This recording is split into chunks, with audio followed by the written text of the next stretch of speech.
Welcome to the Mucked Up My Self-Care podcast. I'm Jill from New York. And I'm Linda from Tasmania. We are two moms from opposite sides of the world who are living, demonstrating, and helping moms across the world build their self-care asset bank. Ready to dive in? Messy, interrupted, imperfect, and most of all mucked up. Let's get going. The cloud. Good morning. Good evening.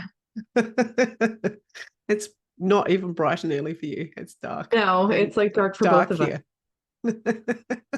Wow, that's actually probably one of the first where it's dark on both of our windows, even though you can't see mine's just there. It's a good start. Although we were still light tonight at 9 p.m. So we're getting towards the summer season. Yeah. The sun should be rising soon. I mean, it's 6 o'clock here now, but Okay. by the time we finish recording, maybe the sun will be behind me. It's a little brighter. Yep. Mm-hmm. So, highs and lows. Let's get right into it. Linda, okay. you want to share? You want me to share? You go first. Okay. Let's see.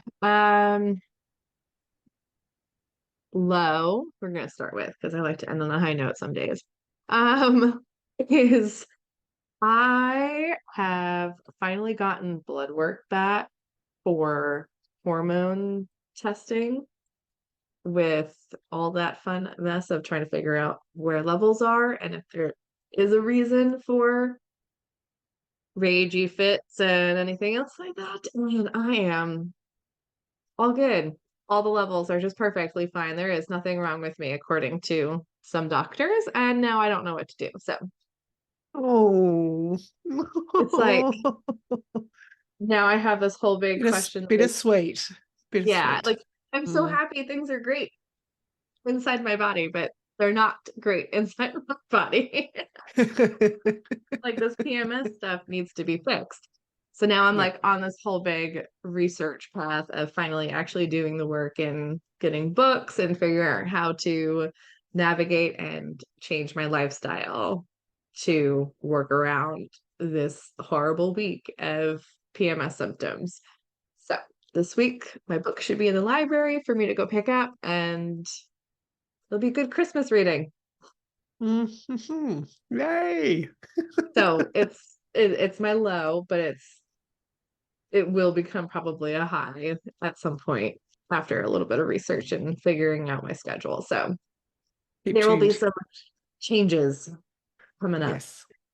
Yes. And let's see. My high is going to be Declan and his mannerisms that he's picking up. He is getting to be so stinking cute. Like, oh my gosh, he thinks it's hysterical to retell this story. But he sat on the couch the other day and goes, "Hey babe, where's my phone?" Talking to me. And Bobby was sitting right next to him and thought it was hysterical. And I'm like, yes. Wait, are you talking to me? Just call me babe. Yeah. So now when Bobby gets home from work, he goes, "Hey, hon," because that's what I say when Bobby gets home. It's using these terms of endearment like we use for each other, and it's just so stinking cute. And there's just so many other things that are popping up now. Like, he said "whatever" the other day, and I bet we had a talking to that. I'm like, don't you ever say "whatever" and walk away from me. But it was really stinking cute, and I'm like, I can't be mad, but I gotta be mad. Like, how do you parent these cute little things and quips? That's like, yeah.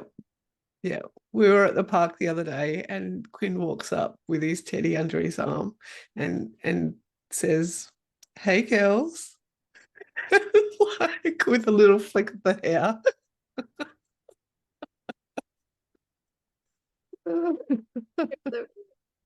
Yep. It's really beginning already at 3. Yeah. Oh my God. He was flirting hardcore last night at a party we were at. Dude, you gotta stop it. She's 7 times your age. Yeah. Anyway. Wonderful. So that's my highs and lows. Linda, Mm. let's hear from Yes. you. Oh, goodness. So I'm also going to start with a low, which is also going to turn into a high, I reckon. At the moment, I've had a week of unpacking quite a bit of heavy, deep emotional baggage I've probably been carrying along for way too long, and some deep unraveling, if you like, uncovering of past stuff that's coming up in different ways. And it's deep stuff. So I've had some big, fat, ugly cries. Feel you. Mm-hmm. And I needed those cries, definitely. So I do feel a bit lighter today. I have been able to tick a lot more things off my to-do list than perhaps for a normal Monday in the past. So that's progress. And yes, on the way forward. And my high, I thought about this one earlier today. I think it could have been a few months ago. Alex was reading something which basically said that science tells us that hugs that last for 7 seconds or longer help us to live a longer life, or they help us to feel more love, or it was something along those lines, basically. So now each time he comes up and gives me a hug, he counts out loud to 7 or more, usually 10. I love that. And then we have this big, long, beautiful hug rather than just a quick sort of one that I get from the 11-year-old. So it's so beautiful, and I just want to treasure that so much and speak that out loud to celebrate that today, because it's so, so sweet and so beautiful. I love that. And yeah, it's just wonderful that he's read that somewhere and now applies it. He's changed the way that he has a hug now, because it's no longer just this quick sort of thing without that much intention. He's actually thinking about how long it lasts and cuddles right in and gets really tight. And yeah, it's For so him, there's a wonderful. purpose now, which Yeah. is so cool. Aw. Yeah. So yeah, it's something that I'll definitely hang on to for as long as I can without becoming overly attached. I do love his all of their hugs, and it's really important, I think, for a lot of our healing and moving forward and change. Like physical touch is proven to be able to change our nervous system and help us connect and help us in so many ways. So yeah, Yeah, I love Declan we will hugs. hug Like, one day.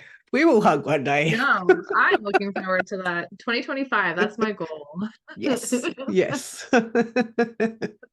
Yep. And we'll count out loud to Yes. 70. Put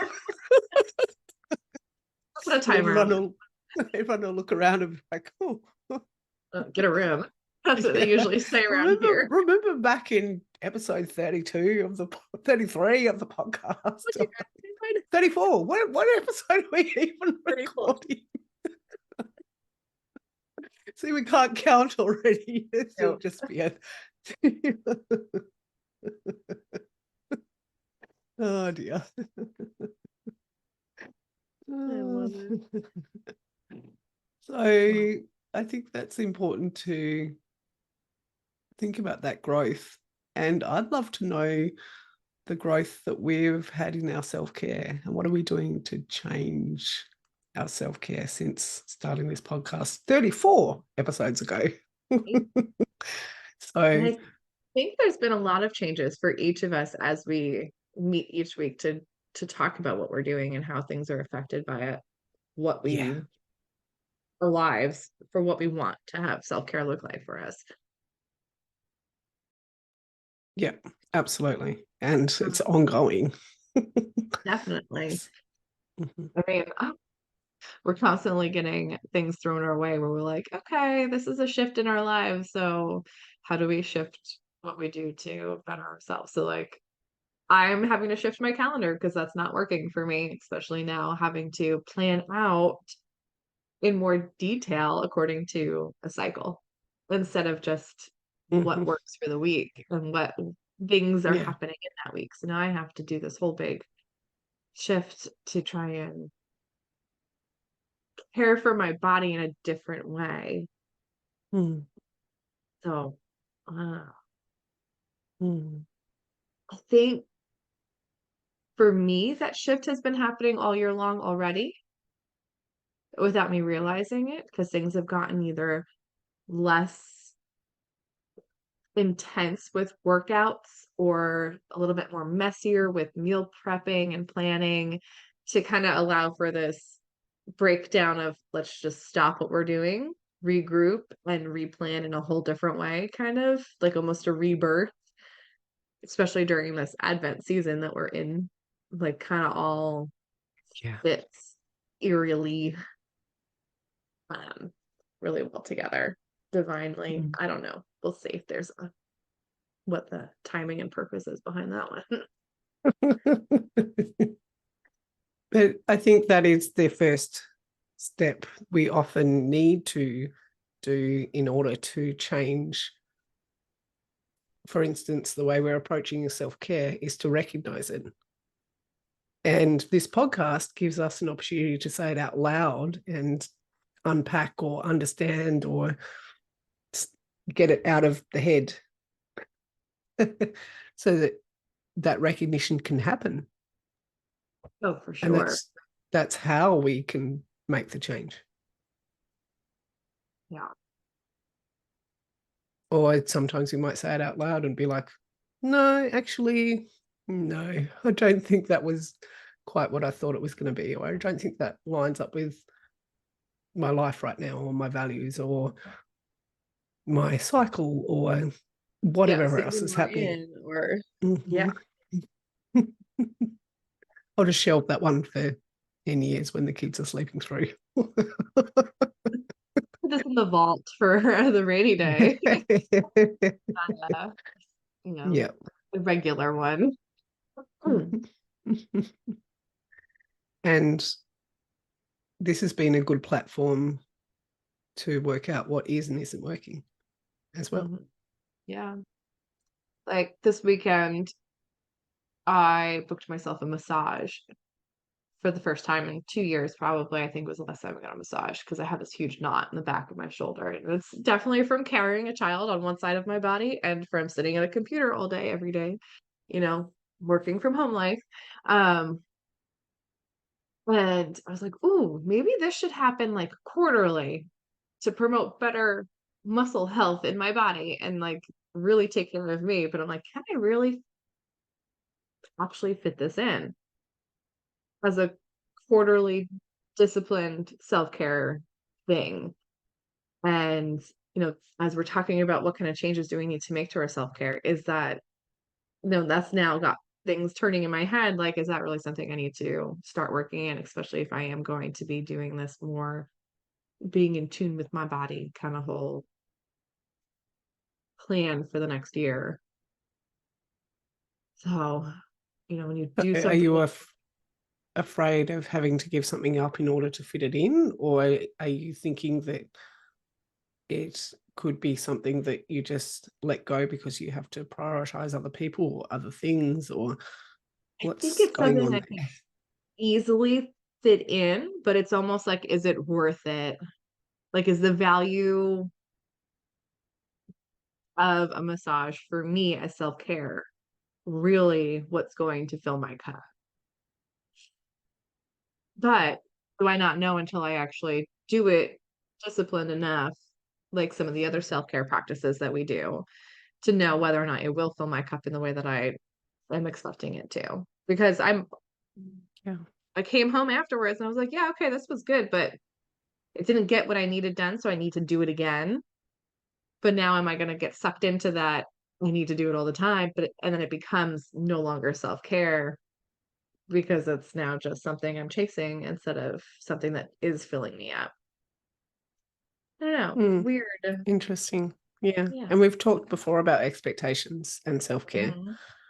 And I think in order to make changes, we can't just take a one-off event in Yeah. something like this. Be like, Yeah. nah, not for me. Or yes, I love it. And then we try it again another time and our expectations are, we think that it's going to be like the first time, which it never can be like the first time again.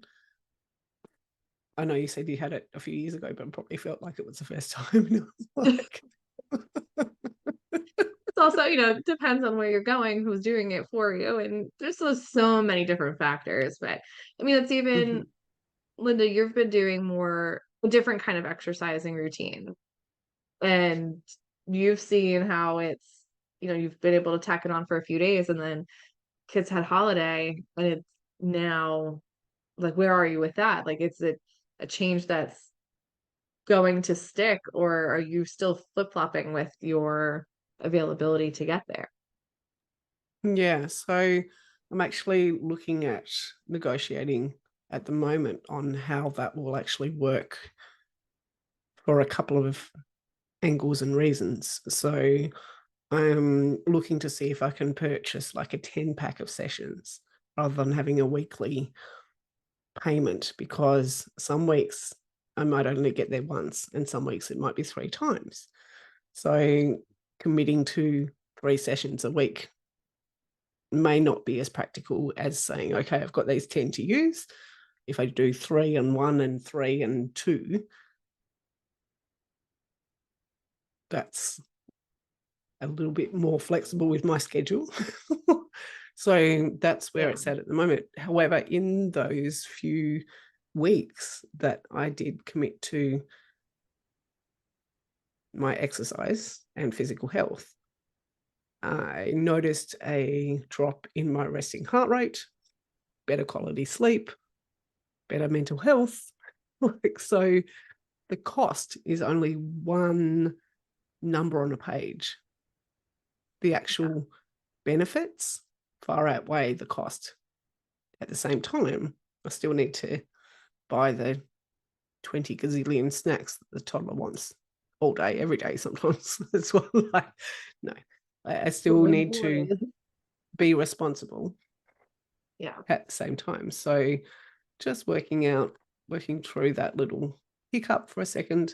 But I really do think it could easily stick for me because I can see so many benefits for it.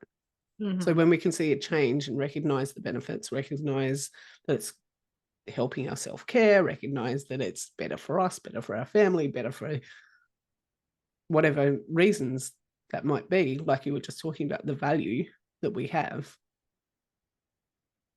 it's almost a no-brainer. The change doesn't feel as hard. Yeah. The commitment, the discipline that's required to change our calendars or that sort of thing needs to also be worked into that. Yeah. I think those results are what can fuel us sometimes, especially when there isn't something tangible that we have to give us that satisfaction in a way, like that proof that it's working. So that's also something to consider, like what is it that it's doing? Not just filling our cup, but like what are the other benefits that we're getting out of that? What is the proof that it is worth it for us and not a waste of time or a waste of Yeah. our where we're focusing our energy. Mm.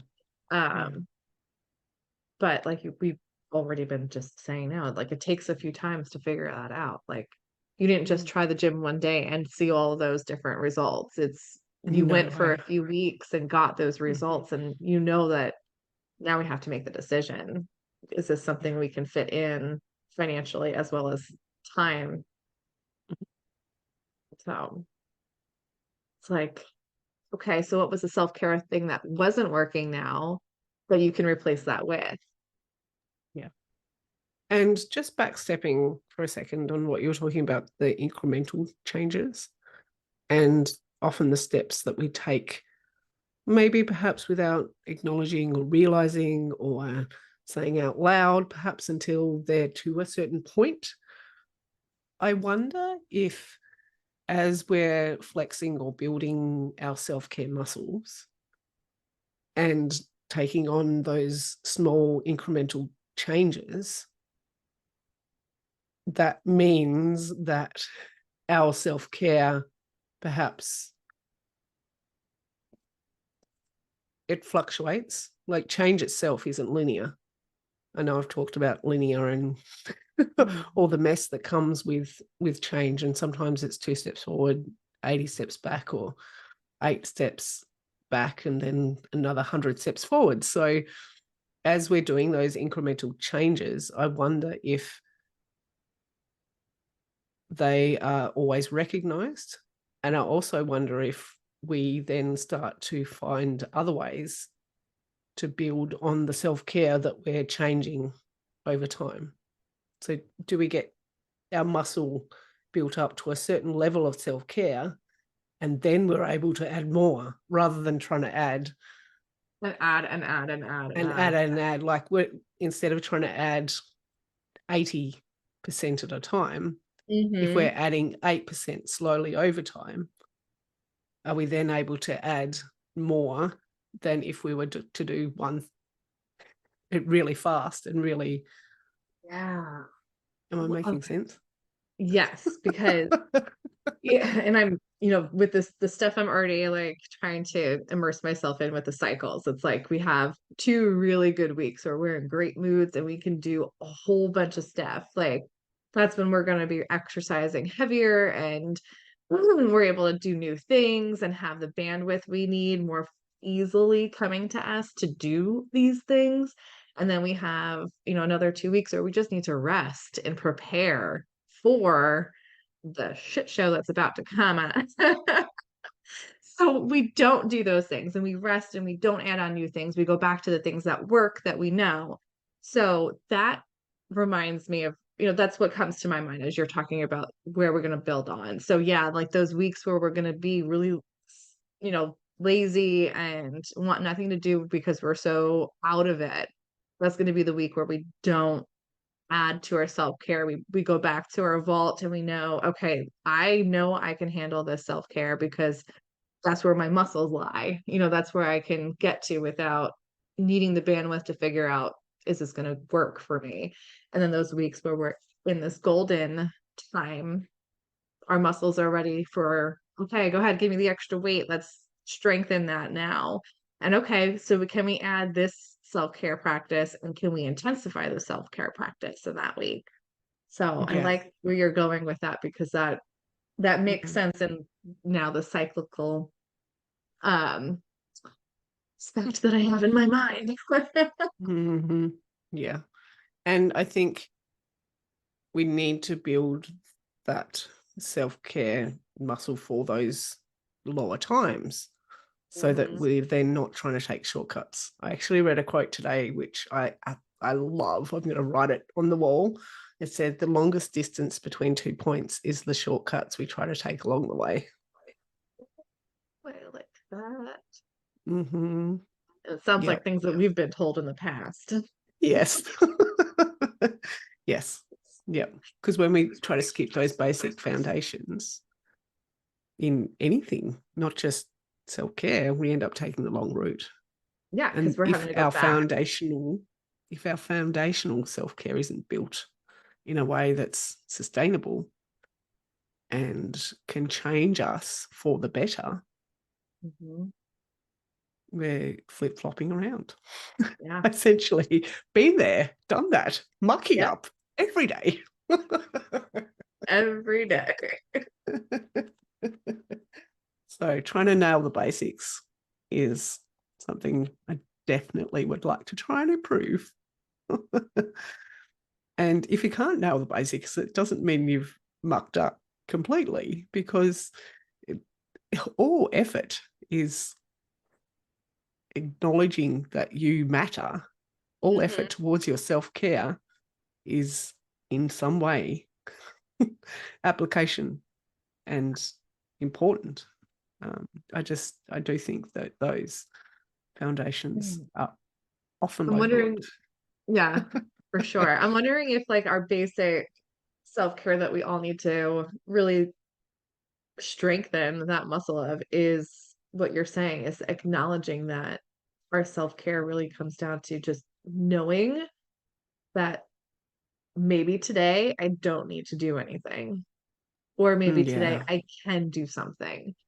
Yeah. Or I'm going to eat extra ice cream. Yeah, like just that, like what is that basic thing for you that you need to give yourself permission to do, and that be your base line of where you grow your self-care from. So on a really, really crappy day when you know you have a stack of dishes that need to be done, or the laundry needs to be done, and you know you're not going up and down those stairs today, and maybe you need an extra hug, maybe it needs Long to go hugs. from 2 seconds to 10 seconds, and that be that baseline.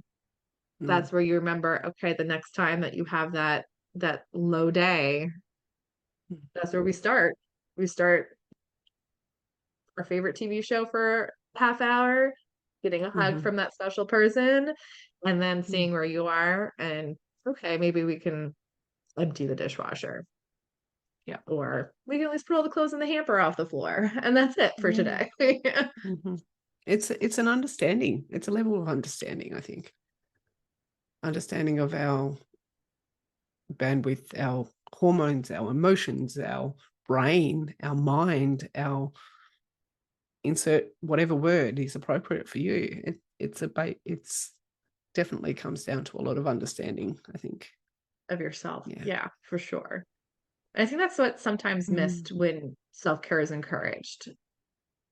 Yeah. It's also something that is really sent into upheaval after having babies. Yeah.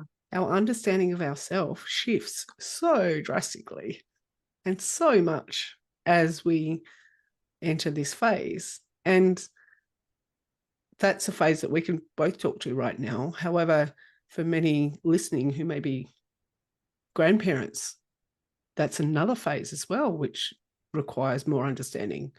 Yeah. Menopause is another phase which requires a different level of understanding yourself.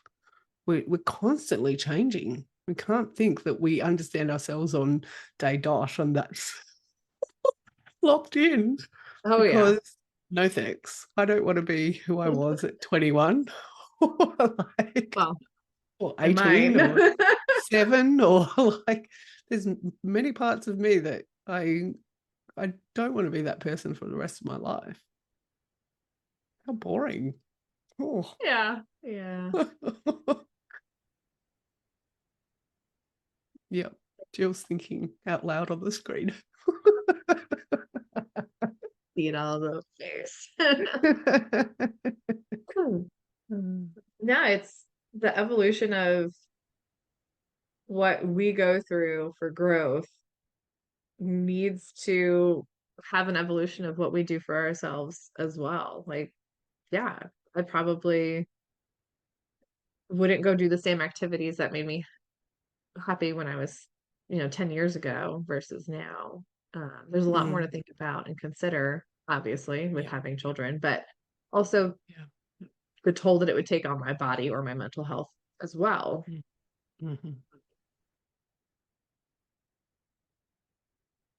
Food for thought.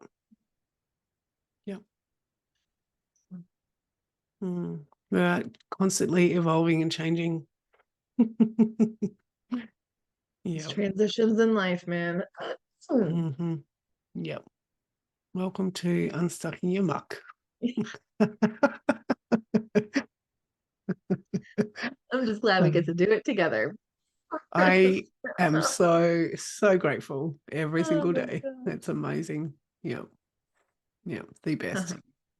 I just hope that we can inspire others with this conversation on understanding yourself better. Yeah. And embracing the change. So, until next week. We hope you can unstuck your muck. Bye for now. Bye.